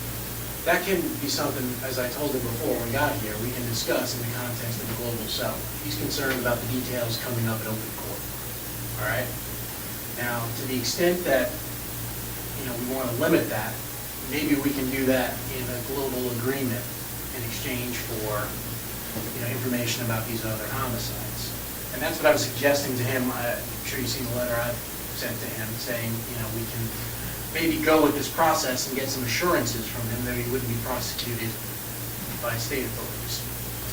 And he just brought up this morning, well, I'm concerned that the details are going to get out no matter what. They've already been out. I mean, did you see the video from Vermont? I mean, the whole 6-minute video about everything, Of what?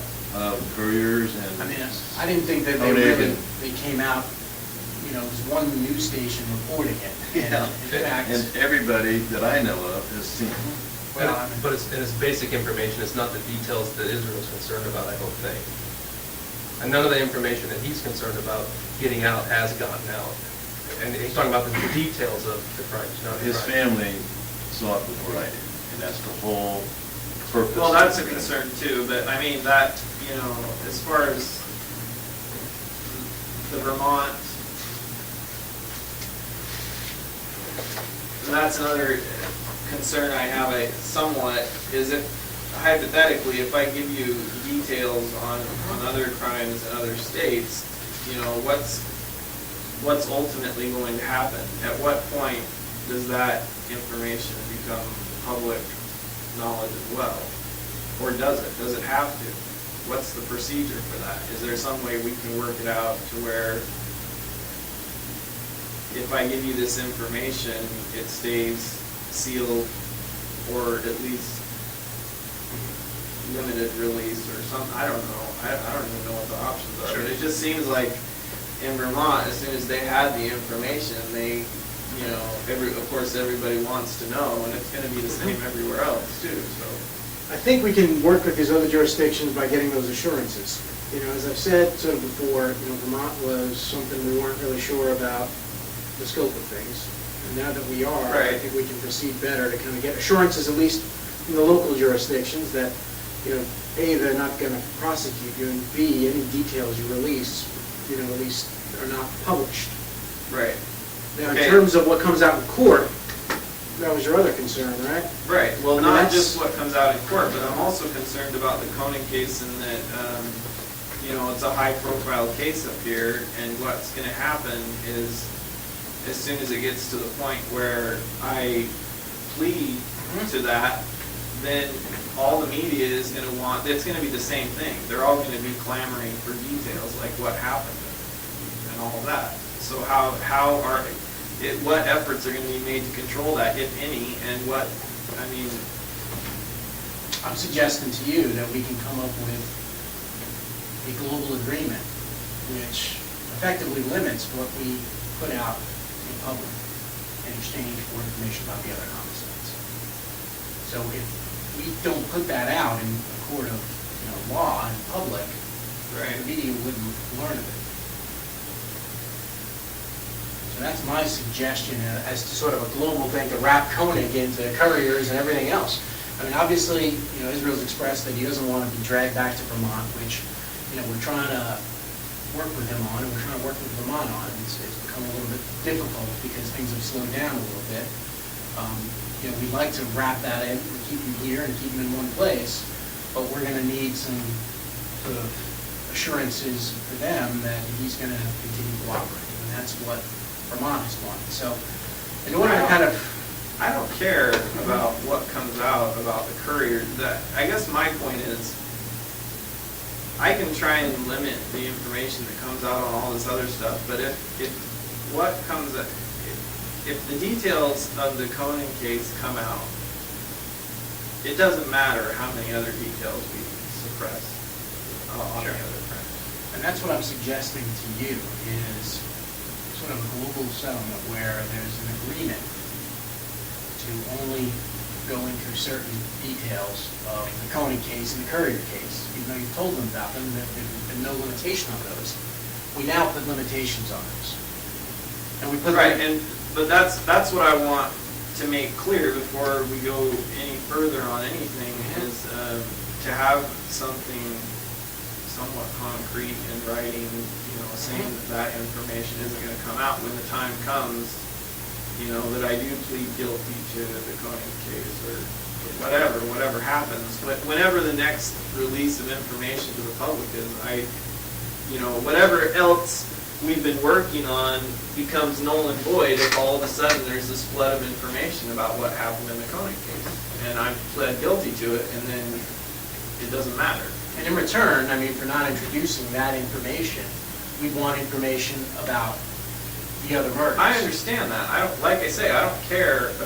Like all the other, anything else, it doesn't matter that much. What I would suggest is, I've talked to Israel about a global settlement. Let me work, let me see if we can, because I think definitely going to need counsel to understand and to know what the global settlement is. I'd like to work with him and see if we can come up with something everybody can agree to in a global settlement. Yeah, no, and that's what I'm working towards too. But I need some time.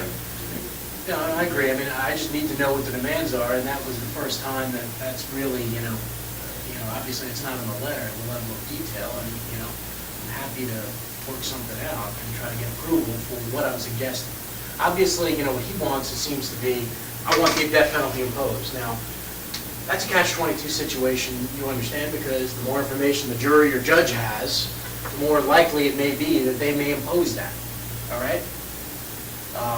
If we take that away, it may be less likely, but that's something, hey, I've told you, I don't really care what sentence gets imposed upon you. You're the one who cares about it, but I'll be upfront with you, if they don't have that level of detail, I think you probably would want to have, additional murders in there to justify the decision you want them to reach. It's sort of a quantity versus quality. Right, I understand that. I'm just saying, so they have all the numbers, that's fine. But that's the only thing they need those numbers for, is the sentencing. Yeah, no, it would only come out at the sentencing, but we'd have to get something in return. Right now, we know about how many people you killed. That's pretty clear. That's not a problem. What we want is the information about those murders. And it could be, look, briefly, initially to protect your interests, to simply say, hey, I killed this person in this jurisdiction and kidnapped them from here. And, that would sort of satisfy our goals, and would also satisfy your goals, I think, too. But, again, I think we both have to figure out what we want to get out of this. It's possible to limit that information that's presented, I think, in a sentencing hearing. Again, I'd have to vet this up the chain, but, we can limit Courier, we can limit Koenig in exchange for the information about the other stuff. See, this process with the death penalty on the table is a whole new thing for all of us, but Sure. we have many cooperation agreements where there's a sealed addendum to a plea agreement, where the proceedings are closed, where information is not made public in order to protect, somebody who's cooperating, or in this case, protecting the family of somebody who's cooperating. That's a good point. And so that's something that I'd like to discuss with Israel and see. So That's something that, is sort of a plan A of things we can do, is hope to put everything under seal and justify it by, one, safety to your family, and two, the fact that these guys are still going to be confirming the information you're providing, and they don't want anybody to interfere with that process. So some of that, again, as Mr. Kirkman said, it's getting into the death penalty, but it's in some ways the same as what we always do in other types of cases involving cooperation. That stuff goes under seal. And that's what I'd like to talk to you about. Yeah, I just, that's why I keep saying all this is kind of tied together for me, because if certain details of the Koenig case come out, then, anything else. Yeah, it doesn't matter. Right. That's sort of like your. That's kind of.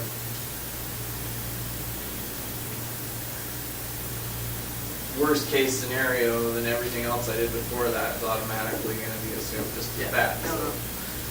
It's a fair point. And the problem I'm dealing with, and I'm telling, Israel this, is the problem I'm dealing with has been, Vermont, and, they're sort of, they feel like they're unbound by any loyalty to us and what has been done for that case, because there's no, assurance that things in the future are going to be done.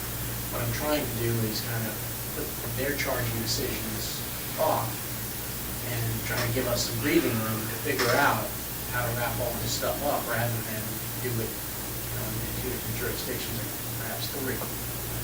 I still don't know how I can even make any kind of decision on this if I don't even know. First of all, you say you can't tell me what your recommendation was. I made it clear what I wanted it to be, and so you're expecting me to make a decision on everything else. I'm saying you made it clear, you didn't sign the agreement, so that wasn't exactly clear. I made it verbally clear. Yeah. I, Was there a reason you didn't want to sign this? I didn't get it.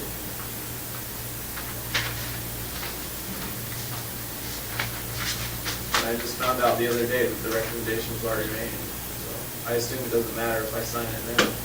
I just found out from Karen on our written meeting we had on Tuesday. We were at a court meeting and talked afterwards, that's what she told me. She had already sent in a recommendation. Yeah, she can always sort of change a recommendation. There's No, I'll procedures sign for it that. now. I was told that, it was already done. It was, The recommendation's already in, Israel, and to me, I don't think this is valid anyway. You know our feelings about it because you complied with your agreement, part of the agreement. I don't think so. look, the bottom line, we already all know how this ends, so, it's, all I care about is what happens between now and whenever it ends. And if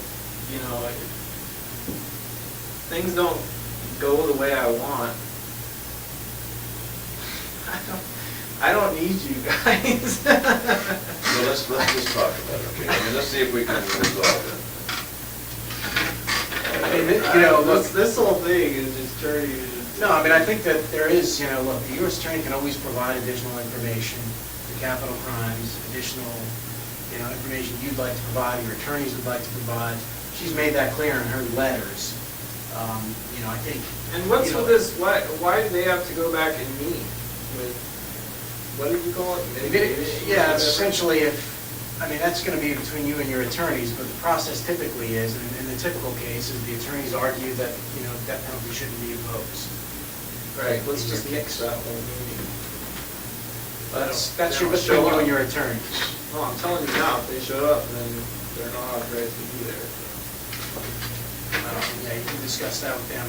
We're required by our policies to give them an opportunity, and you an opportunity to do that. So you talk to them about what you want them to do. That's between you guys. All right, so, but to the extent that this letter, I think the U.S. Attorney would appreciate it, ratification, if you did sign this letter. Yeah. And I just got to put on record, this is against my advice, Israel. Don't worry about it. I'm gonna go that far. Have you read that letter, Lisa? Why don't you read it? Just make sure you understand it. Yeah, it's words on it. Let's say one that. Same one Have you you've seen that before. before?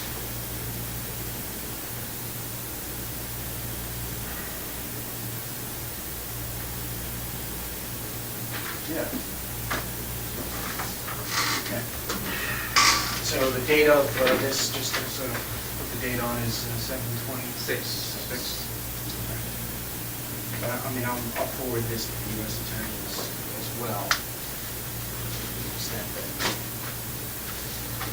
But I think these dates are pretty quick and they're, you know. What's the first one, August 5th? August 6th. 6th? That's, I mean, whatever your attorneys need to tell us, I'll tell them, I'll write them back, you know, today and say, all right, here's the date that you can conference this.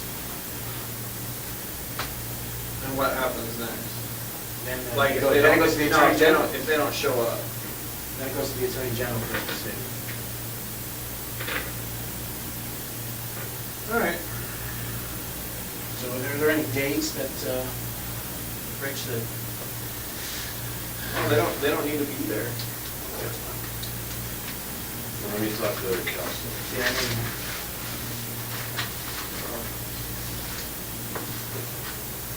If they don't get to be there, they don't get to be there. And they're I'll my ask them counsel about, after all. yeah, I mean, I'll ask them about what the procedures are and whether, I mean, you know, I mean, maybe, you know, you have a right to kind of teleconference, and I just don't know what they do in these types of situations. Yeah. So that's where Coney is. You know, I would like to explore this idea again of this global settlement sooner rather than later to be able to kind of control. Well, let me talk to them what's this going on. afternoon. I'll come over this afternoon. Yeah, we can talk about it, but I mean, I want to make it clear that from here on out, the Coney case gets incorporated in whatever information is exchanged.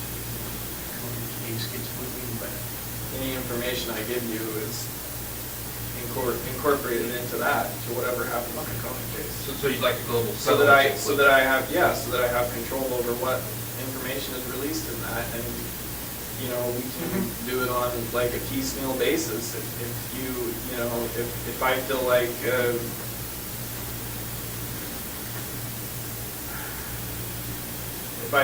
things don't work out at any point, then, you know, obviously, then I'm not gonna be given any more information. I just don't. Yeah, like starting this whole process with the courier, I don't even know why the courier thing has happened right now, but whatever they decide to do with it, I don't care about that. I'm more concerned about what happens with Coney case. That's the one we went to. And so we can work on terms of, you know, so global settlement that includes Koenig, and, you know, in order to get Vermont on board, I'd have to kind of. Oh, whatever they want to do. No, I know, but I mean, you don't want to be in a situation where we solve everything else and then Courier's still out there, correct? No, I mean, Yeah. So that's why I'm trying to keep them, you know, I'll tell them when I talk to them, I'm sure I'm gonna have to talk to them this week, is that, you know, you're considering and talking to your attorneys about the idea of a global settlement, and, you know, to give you some time to do that. right. Yeah. I'll see what I can do. I mean, I don't understand, like I say, I'm sure they want to do a press release about me or whatever, but I don't understand why they're even concerned we're not charged with it. It's not like I'm going anywhere. No, I know, but it's, you know, it's a community thing for them, and I understand their position, and I'm, you know, been staving them off all this time by telling them, look, you know, he's cooperating on other crimes, and, you know, that's his intent. But again, me telling them that Israel's gonna tell us this information about, you know, I'm not waiting. And the other thing maybe you want to do, because I know you like, you know, timeframes and setting some ground rules and stuff, and you haven't been happy with the way things have been moving. Like now, do you want to set, when do you want to talk about this again? I know that Mr. Kerner said he wants to talk to you today. When do you foresee being able to do this to expedite things so that we're not 3 weeks from now talking about the same thing? Yeah. You know what I mean? Because you're in control of that. Now that everybody's here, you can have, if you have some expectations, maybe you can set those out. Well, As far as just meeting again and discussing things. I think we need to get this explore this local settlement thing. You know, we'll work on that. We can get that together, then that's the green light.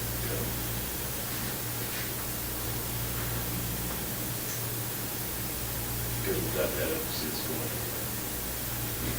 Yeah, no, I think would be certainly helpful, and that's those little things that we've been working on with Courage. You know, in terms of this global settlement, yeah, it's something we want to explore, and how to deal with trying to always work on this.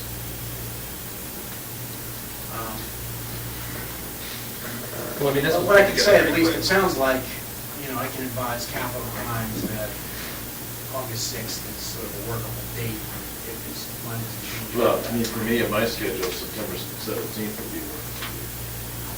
But yeah, I don't know exactly. It doesn't even have to happen, so why do we even need a date? Yeah, I mean, Why does there have to be mitigation? I don't understand. there's no. I don't think You there's just any said it legal doesn't have to requirement. be, so. It's just a date, an opportunity. We don't want to deprive you of that opportunity, but if you don't want that I don't even get to opportunity. go, so if I got to go, then yeah, let's do Well, I it. mean, it's clear, it sounds like obviously you don't want any mitigation presented in the Cohen case. Correct? I'm not interested in any dates in the Cullinan case, anything added to it that's gonna complicate it. Whatever you have to do to freaking get it moved along, do it. All right. Well, I'll talk to Capital Crimes and pass along your views on it, and as well as the view of, you'd like to be heard on it? I don't know. Is that true? Yeah. No, if there's some sort of mitigation that's set up, I definitely want to be part of it, because that means I didn't know about it. I don't know if there's a procedure for that, maybe there is, I'm not sure, but I can ask them about that. Maybe it wasn't impactful, but in the meantime, I think we can explore the global settlement. You're talking about the one, initially when I wrote that letter, Rich, on July 16th, right? Well, personally, I would make a counter proposal on this one. Yeah, no, I understand, and then I incorporated a little more concrete deals in the July 20, which you have. What? The July 16th letter on the global settlement. It's,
think you hadn't seen that before? I think that was written before the stuff in Vermont. It was, and July 16th. Well, it makes a lot more sense to do it in the Conan case than the Courier case. Yeah, that was written on, yeah, I think that was like a Thursday or Friday, July 16th. So then, and then Monday, they told me that the FBI was gonna stop their digging, and then that's when I wrote you the other thing on the 20th. So that was, that mailed, and, you gotta check them off.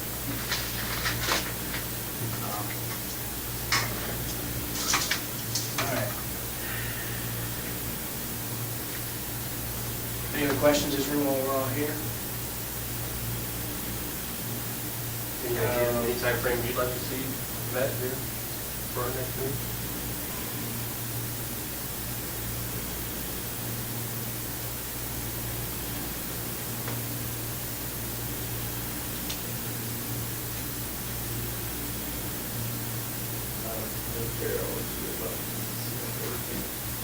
Let's talk about it.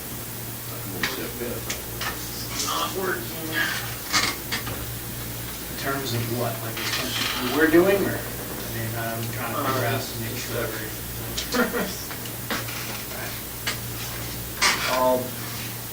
You taking it back now? When he's ready. Like right now, so, all right. You ready, Israel, to return, go back? Yeah, yes. Okay, I'll be over 7, right? Give us a minute here and then get your key. Are people lined up, need to take a leak or anything for me in the back? No, I'm good.